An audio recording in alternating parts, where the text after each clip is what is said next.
परिचय। पिताजी, मुझे यह जगह बहुत पसंद है। यह पार्क बहुत सुंदर है और यह प्रकृति से भरपूर है। हाँ बेटा, इसीलिए हम प्रतिदिन सुबह यहाँ टहलने के लिए आते हैं। पिताजी, वो साइकिल चलाने वाला इतना थका हुआ क्यों है? वो इतना थका हुआ इसलिए है क्योंकि वह अपनी ऊर्जा खो रहा है। ऊर्जा?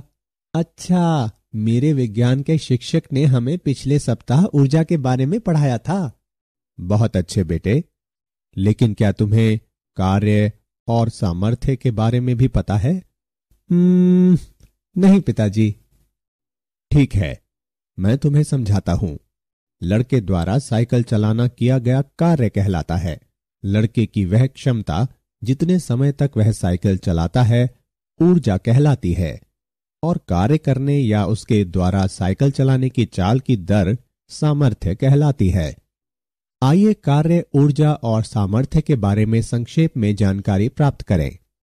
उद्देश्य। इस पाठ के अंत में आप निम्न करने में सक्षम हो जाएंगे: कार्य, ऊर्जा और सामर्थ्य को परिभाषित करना, किए गए कार्य को मापना, एक चर बल द्वारा किए गए कार्य की गणना करना, गतिज ऊर्जा और स्थितिज ऊर्जा को परिभाषित करना, कार्य ऊर्जा प्रमेय को समझना, एक चर बल द्वारा कार्य ऊर्जा समीकरण को समझना, ऊर्जा के विविध रूपों को जानना, ऊर्जा संरक्षण के बारे में समझना, संघटय को जानना। परिभाषा। अपने दैनिक जीवन में हम कार्य, ऊर्जा और सामर्थ्य के कई उदाहरण देख सकते हैं। स्विमिंग पूल में तैरता हुआ एक तैराक, एक खेल में दौड़ता हुआ एक लड़का, एक स्थान से दूसरे स्थान पर एक भारी बक्से को उठाकर ले जाता एक व्यक्ति। सभी परिदृश्यों में कार्य, ऊर्जा और सामर्थ्य का प्रयोग होता है। कार्य। बल द्वारा किए गए कार्य को विस्थापन की दिशा में बल के घटक और इस विस्थापन के परिणाम के गुणनफल के रूप में परिभाषित किया जाता है। W बराबर F गुणा D। W बराबर F cos थीटा गुणा D। निम्नलिखित परिस्थितियों में किया गया कार्य शून्य होता है: जब बल और विस्थापन परस्पर लंबवत होते हैं, जब बल शून्य होता है, जब विस्थापन शून्य होता है। गतिज ऊर्जा। किसी पिंड में किसी गति के कारण जो ऊर्जा होती है उसे गतिज ऊर्जा कहते हैं। गतिज ऊर्जा बराबर 1/2 mv वर्ग। बहता हुआ जल, उड़ता हुआ पक्षी गतिज ऊर्जा वाले पिंडों के कुछ उदाहरण हैं। यह तार्किक है कि तेज चाल से गतिमान एक पिंड में धीमी चाल से गतिमान पिंड से अधिक गतिज ऊर्जा होनी चाहिए। उदाहरण। आइए गतिज ऊर्जा का एक उदाहरण लें। 10 किलोग्राम का एक पिंड विराम अवस्था में है जिस पर 40 न्यूटन का एक बल लगाया जाता है। 20 सेकंड के बाद पिंड द्वारा अर्जित की गई गतिज ऊर्जा की गणना करें। आइए हल देखें। दिए गए मान हैं m बराबर 10 किलोग्राम, u बराबर 0, f बराबर 40 न्यूटन, t बराबर 20 सेकेंड, v बराबर u प्लस at का प्रयोग करने पर हमें प्राप्त होता है v बराबर 80 मीटर प्रति सेकेंड। गतिज ऊर्जा बराबर 1/2 mv वर्ग। गणना करने पर हमें प्राप्त होता है गतिज ऊर्जा बराबर 32,000 जूल। एक चर बल द्वारा किया गया कार्य। जब विस्थापन डेल्टा x बहुत कम होता है तो किया गया कार्य डेल्टा W बराबर f of x delta x। क्रमागत आयताकार क्षेत्रफलों को जोड़ने पर किया गया कुल कार्य W लगभग f ऑफ x और डेल्टा x के गुणनफल की प्रारंभिक स्थिति xi से अंतिम स्थिति xf तक योगफल के बराबर है। सभी आयतों के क्षेत्रफलों को जोड़ने पर हमें प्राप्त होता है डेल्टा x टेंड्स टू 0 वक्र के अंदर क्षेत्रफल पूरी तरह से f ऑफ x द्वारा किए गए कार्य के बराबर है।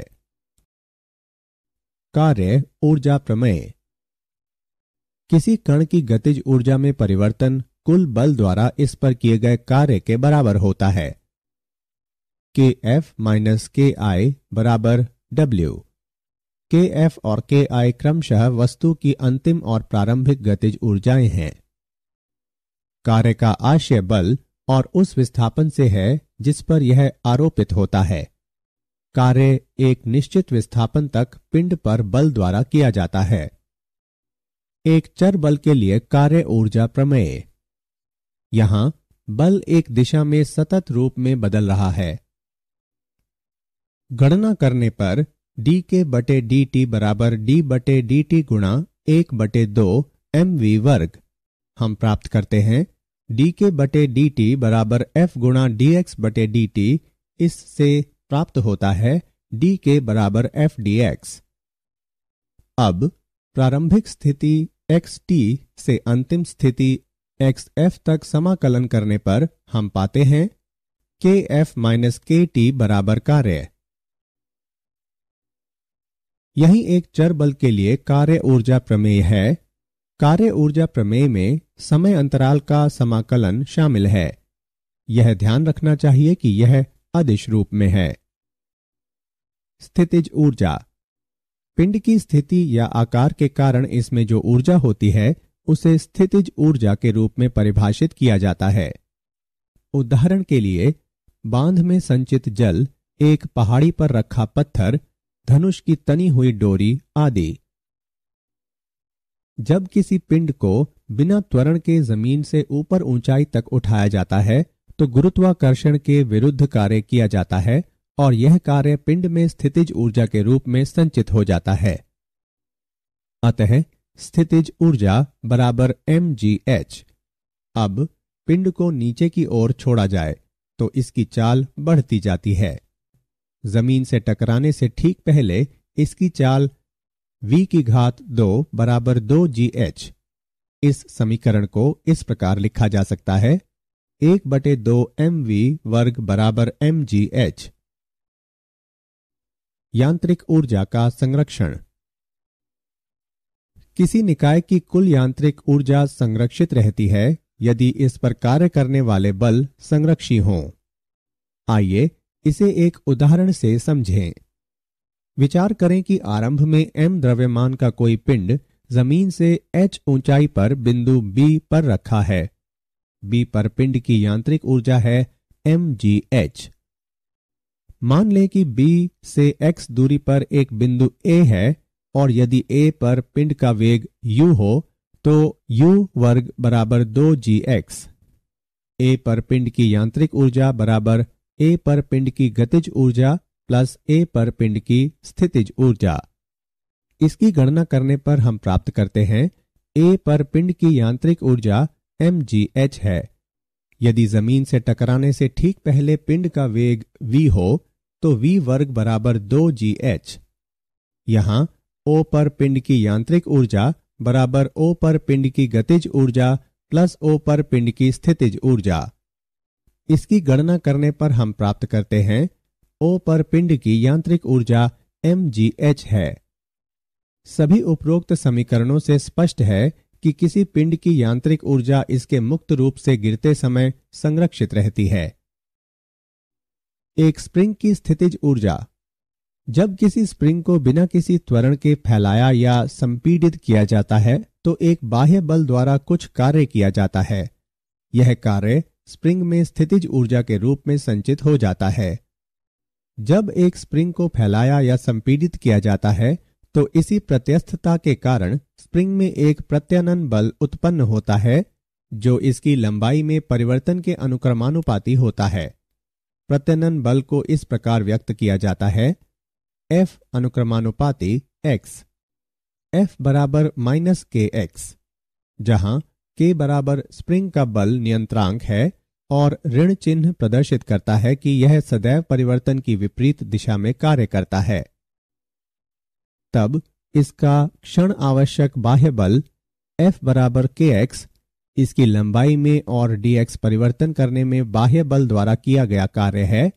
dw बराबर F सदिश और dx सदिश का डॉट गुणनफल, या dw बराबर kx dx।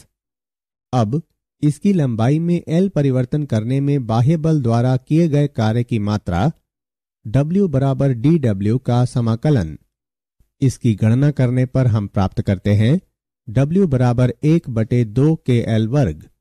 तब स्प्रिंग की लंबाई में L परिवर्तन करने पर इसकी स्थितिज ऊर्जा है, स्थितिज ऊर्जा बराबर W, स्थितिज ऊर्जा बराबर 1/2 KL वर्ग। ऊर्जा के विविध रूप। ऊर्जा कई रूपों में पाई जाती है जो एक से दूसरे में रूपांतरित हो जाती है। वे इस प्रकार हैं: ऊष्मीय ऊर्जा, रासायनिक ऊर्जा, विद्युत ऊर्जा, नाभिकीय ऊर्जा। ऊष्मीय ऊर्जा। प्राचीन काल में मानव पत्थरों को रगड़कर आग जलाया करते थे। यहां घर्षण द्वारा किया गया कार्य ऊष्मीय ऊर्जा के रूप में रूपांतरित हो जाता है। इससे पत्थरों की आंतरिक ऊर्जा बढ़ जाती है।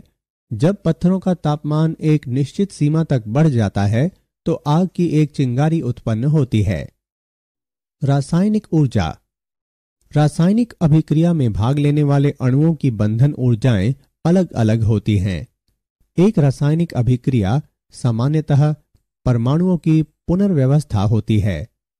रासायनिक अभिक्रियाओं के दो प्रकार हैं, ऊष्माक्षेपी अभिक्रिया और ऊष्माशोषी अभिक्रिया। ऊष्माक्षेपी अभिक्रिया। इस अभिक्रिया में अभिकारकों की कुल ऊर्जा अभिक्रिया के उत्पादों से अधिक होती है और ऊष्मा मुक्त होती है। ऊष्माशोषी अभिक्रिया। इस अभिक्रिया में अभिकारकों की कुल ऊर्जा अभिक्रिया के उत्पादों से कम होती है और ऊष्मा अवशोषित होती है। विद्युत ऊर्जा। विद्युत आवेश और धारा एक दूसरे को आकर्षित या प्रतिकर्षित करते हैं। इस प्रकार एक दूसरे के सापेक्ष उन्हें गति कराने के लिए सामान्यतः कार्य करने की जरूरत होती है। इस कार्य से संबंध ऊर्जा विद्युत ऊर्जा कहलाती है। नाभिकीय ऊर्जा। एल्बर्ट आइंस्टाइन 1879 से 1955 ने दिखाया कि द्रव्यमान और ऊर्जा समतुल्य हैं और एक संबंध द्वारा संबंधित हैं। E बराबर mc वर्ग, जहां c निर्वात में प्रकाश की चाल है। नाभिकीय अभिक्रियाओं में दो प्रकार हैं। वे हैं नाभिकीय संलयन और नाभिकीय विखंडन अभिक्रियाएं। नाभिकीय संलयन। सूर्य की ऊर्जा का स्रोत नाभिकीय संलयन का एक उदाहरण है।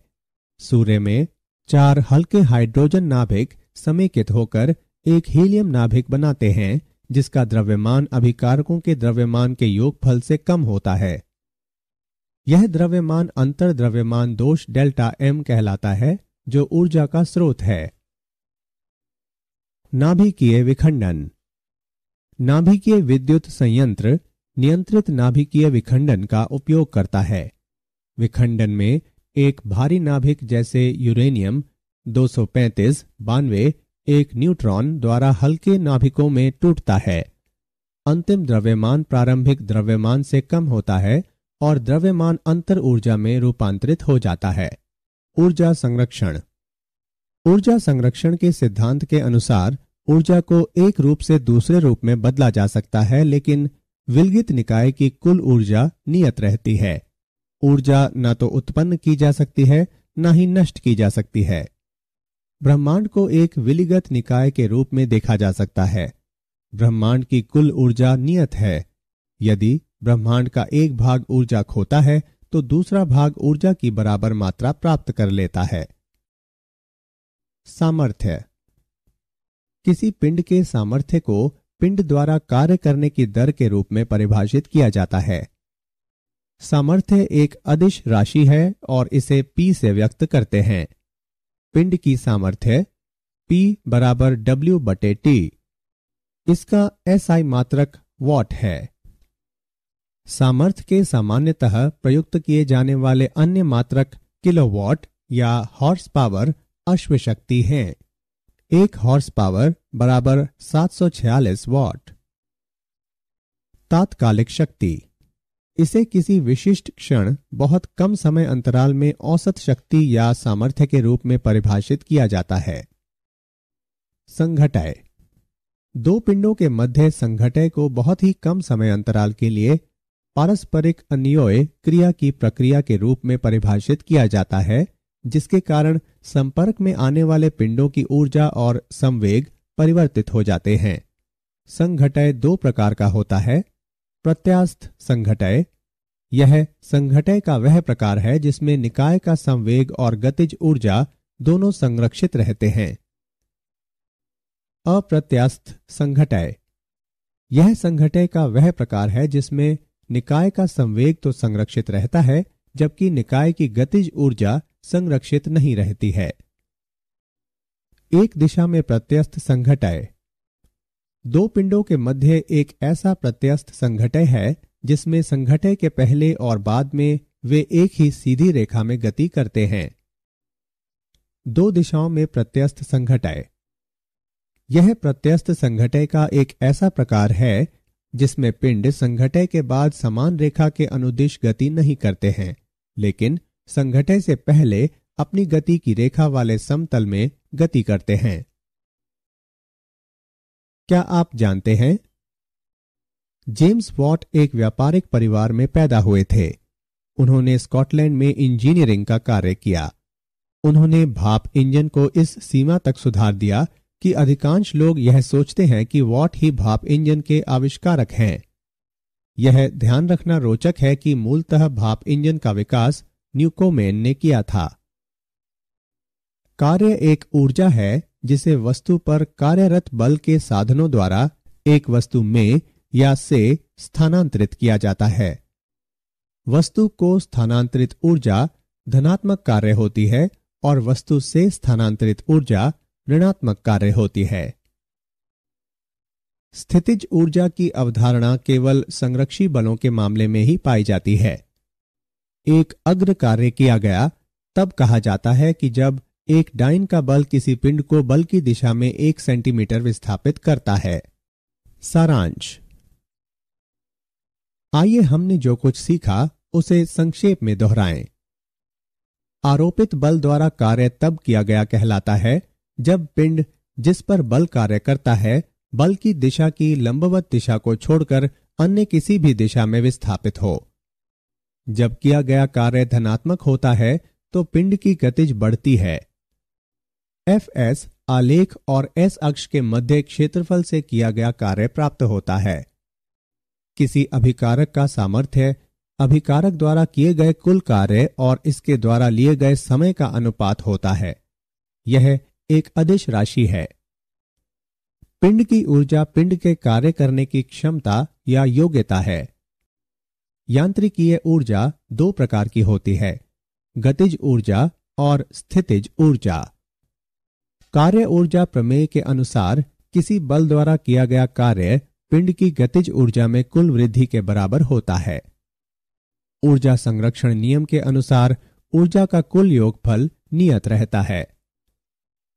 जब दो पिंड एक दूसरे से टकराते हैं या एक पिंड का मार्ग दूसरे पिंड के प्रभाव द्वारा बदल जाता है तो कहा जाता है कि दोनों में संघटय हुआ है। Hey guys, welcome back to YouTube channel. I am Om Prakash Saini और आज हम जो अनाउंस करने जा रहे हैं वो हमारा व्हाट्सएप नंबर है जिसके माध्यम से हम आप तक विभिन्न प्रकार के आपकी आवश्यकता के अनुसार नोट्स उपलब्ध करवाएंगे। आपको अपना सब्जेक्ट और क्लास लिखकर हमें व्हाट्सएप करना है। आपको तुरंत आपके सब्जेक्ट के और आपकी क्लास के पूरे नोट्स जो भी अवेलेबल होंगे वो सेंड कर दिए जाएंगे। हमारे जो व्हाट्सएप नंबर रहेंगे वो हैं 86 96 60 85 41। आप इस नंबर पर हमें व्हाट्सएप कर सकते हैं। आप इस पर कॉल ना करें, कॉल रिसीव नहीं कर पाएंगे क्योंकि काफ़ी स्टूडेंट्स होते हैं वो कंटिन्यूसली इस पर कॉल करते हैं। Thank you so much.